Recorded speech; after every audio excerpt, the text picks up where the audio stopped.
we just Which go our own way. did you But if know I was in the church, we would be besties, did you know that right? that used to be, like, a fundamental doctrine of of the Wasatch Front and the Western Frontier? Did you mind your own business? Oh, no. Oh, yeah. You didn't know No. that? No, expound. What do you mean? Oh, yeah, mind your own business that's mind your own business is so deeply embedded in Mormon culture because I in the early days when they were still practicing polygamy and it was outlawed, Oh, yeah. in order for you had a stranger come through town, and it was always mind your own business. If people started Mm. prying, they were thought to be a federal agent. And Oh, that's how you could tell the enemy is because they would ask too many questions. wow. Yeah, so Well, that mind would your own still business. work What's that? for the that would still work for, uh, specifically, I mean, I know it's all over the place, but Draper, Yeah, Utah yeah, is like the swinging capital of the world, yeah, right? Like, here are these Mormons who are coupling up yeah. and switching around, so Good for mind your them. own business. Yeah, mind your own business. Yeah, no, mind your own business. It was like it's a deeply embedded in the Mormon culture. And so, like, Interesting. that's what like that, "Oh, they're nice, but we only exchanged 3 sentences." That's a very and it was so fundamental to the culture that even non-Mormons that are from that part of the world now, it's a very the whole up and down Utah, Idaho, Arizona, it's a very strong part of the culture. Mormon or not Mormon, mind your own business is really, really strong there. That is so interesting that it feels almost, woven or programmed into our cellular Yeah. makeup, you So deep, know? so deep, and Yeah. it came from that era, from the era of polygamy when, the federal Makes agents were sense. coming in, yeah, because I mean, I we in my family, we saw the stories of, my ancestors were polygamous, and so we still have the stories of the federal agents coming in and them having to be snuck out and hidden and, all this kind of stuff, yeah, so it's like from that area, from that period is when the mind your own business, culture became embedded. Yeah. Hmm, it's interesting.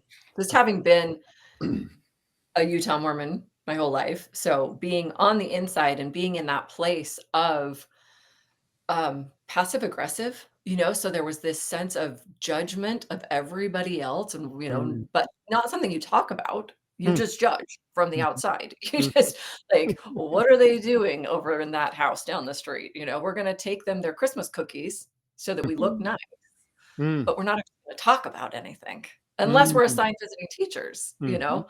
And so that was something I've become aware of more so in the previous decade since leaving, as an Mm. adult, being in so many different wards where I'm friendly, I really like to crack my rib cage open and let people into my heart too much. Mm. Mhm. And it was really weird to be in multiple wards where I essentially didn't have friends.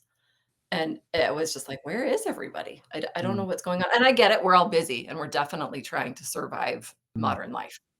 And True. so I see that, and Mm. and we're at different stages too. Where I live, we are the only ones with kids. Our entire block are empty nesters. Mm. And so, I get it.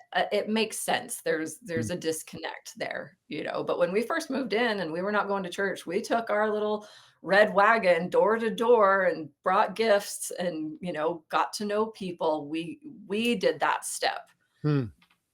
And they were kind. We would go in and sit and talk with them and things like that. So, it was important to me to let them know that I was not scary Yeah. and that I was here to be a part of the neighborhood. Yeah. We've got this absolutely beautiful Christmas tradition. They've made, murals the half a size of a wall, like really big murals of Greg Olson's paintings Mm. of Christ's life. And every Christmas, our neighborhood has put it together. They put one mural in each yard with lights shining on it. Oh, and it has cool. a story, the scripture story with it. And Mhm. so it's a part of being in Salem, Utah, or Payson, anywhere around us. They will drive to come go through our neighborhood to see Oh, this yeah. beautiful, and I had the bishop come and, like, "Would it be okay if we put this in your yard? It's always been there." We're like, "Yes, yes," we are here. We're here for it, Uh, but there's such a perception. yeah, If you're not in, you're out. it's wild. That's Yeah, wild. yeah, I think that's gotta be I mean, just going back to the correlation, I think everything has become so correlated that there's just not room for differing opinions anymore about anything. yeah. Even if it has nothing to do with, you know, doctrine or the Well, and we've seen faith. that in missionary service too. I have a lot of friends whose kids are missionary age, right? My Mm, kids were missionary age, and I have a handful of friends whose kids were sent home. mm, So this is multiple who mm, were sent home because they didn't feel like their testimony in Joseph Smith specifically was strong enough to really go out and preach it. They mm, could preach Jesus and repentance mm, and the second coming and the atonement all day. mm. But if they couldn't, testify absolute about Joseph or the current prophet, that was the other one. If they couldn't say, "I know for sure Mm. that Nelson is it," they were literally put on the plane the next day. Wow. Like, walk of shame home because Wow. they couldn't testify of a specific leader, not the teachings of the That's gospel. just They could still do that. that's just So, go ahead, say it on air. it's like disgusting. It just feels icky, that kind of stuff. Yeah. Like, Oh, it was heartbreaking, right? Here yeah, are these kids who really sincerely were trying to serve, but they were also the sincere ones trying to know their own hearts. these are the shenanigans that drove me away. This is Yeah. this is the kind of shenanigans that it was. Like that's Mhm. actually, it wasn't any of the like looking in the hat didn't bother me.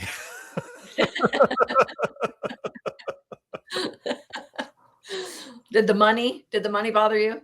The money didn't even bother me too much. I mean, it was kind of irritating, but it was really basically just the shenanigans of the people. Yeah. When people act like that, it's just like I just can't tolerate it. But you didn't go from removing yourself from the people and holding the teachings of the gospel. You went from removing all of it, didn't you? Well, I mean, I just like, I mean, yeah, we never got into the second half of my story. So. Oh, yeah, I guess. Okay. Another day, another time. You were about to get me to go down that path. We're going to hold that one for the second half of my story. All right, we'll do it. Hold that thought. Okay, we'll hold it. Although I love the weaving of our stories Yeah, in, the other topics. So we'll do I both. do too. I do too. No, I mean, I'm just teasing there. I can also cover it in my story segment too, but I just functionally, I just found, like I went off to search on Mhm. my own, Yeah. find truth on my own, and I didn't like even today. I don't think that the fact that I have found my path and that it's deviated from all these other people that adhere and call themselves, cluster into the community of being Mormon, and just because I've deviated, like I'm still me, I still have my history. Mhm. I'm the son of my parents. I'm the brother of my siblings, like like it's just I've never like it's just different for me because I never went to the temple, I didn't get my endowments. I never had to make all those blood vows. I didn't get married in the Oh, you're missing temple. out. Yeah, I never did all that, right? So it's kind of like There's a it huge taking right? In many leaving ways, I'm not vows. really like there's a lot of Mormons would say, "Well, he's not even a real Mormon if he didn't do that stuff." Not that, but, like, yeah, there's a lot of Yeah, yeah. You know? There's a lot that goes on in those rituals. Or you Right? call it, what do we call it? Ceremonies? I don't know what we call it. Yeah. Uh, Well, I mean, it does feel they're deeply like magic the spells. 8th house, right? Like there is so much contractual engagement in those things, you know? Yeah, It feels like you yeah. have signed with blood on the dotted line. I And got so, another name. yeah, yeah. I could go That's look yours up if wild. you wanna I tell never me. see my name comes from my Dharma teacher, right? So, Oh, right.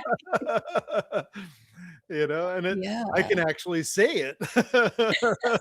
I don't Everyone have, who went through the you know, same as a day that I Mormon, you did can't got say your this. name, right? You know what? Going through the temple really opened my eyes to the extent that humans can go along with something Mm, and not question it.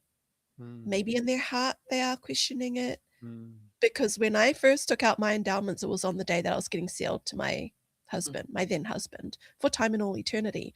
So mm, taking out my endowments then and then getting sealed was a huge eye-opening experience for me going through the mm. temple for the first time. And Wow. I was like, it was all so weird and strange for me, you know, and Yeah. I'm a spiritual person. Like, so to be dressed in my temple whites and then going through the symbolism and the signs and the Mhm. things like that, you know, I was just like, wow. And because it was a new experience to me, I think over time, like my parents go to the temple and do sessions all the time. So it's Mm. now ingrained and it's a natural part of their life. Whereas for me doing it for my first time, I was just like, this is weird. Like, this Oh, I is think I strange. think across the board, we're it is weird. Like, if somebody doesn't tell you beforehand that it's Mhm. weird, you're gonna be totally psyched out.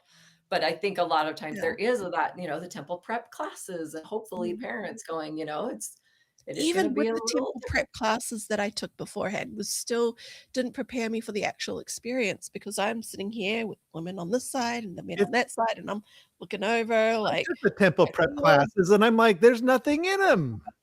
yeah, there's nothing." Well, Well, at because least they the can't classes that say I took, there was anything. nothing in there that I It's took. too sacred to actually talk about. Right? I was like, Yes, "Oh my it is. gosh." Yeah, I Yeah. was so annoyed with the temple prep classes. Like, "Come on. yeah, Tell us what we're yeah. getting ourselves into. Like, you're gonna send us in there and not actually really know what we're getting ourselves into, and we've got to decide on the spot." I was so opposed. That's another part that also is another kind of shenanigan that I'm opposed to. But here's Like, the thing is, so let's it opened my ambush 'em. eyes to the extent that humans will go along with something Yes. without questioning it, but Mm. knowing that it feels strange, and still continue to do it until they become accustomed to it, and then it becomes a ritual and a sacred one because you've now, like, experienced it and all these things.